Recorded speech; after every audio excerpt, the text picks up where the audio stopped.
How to enable or disable automatic driver installation in Windows 10. Enabling automatic driver installation in Windows 10, via Control Panel, is quite easy.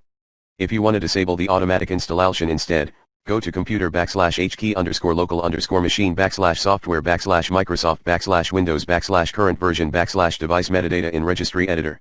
Set 0 to prevent device metadata from network.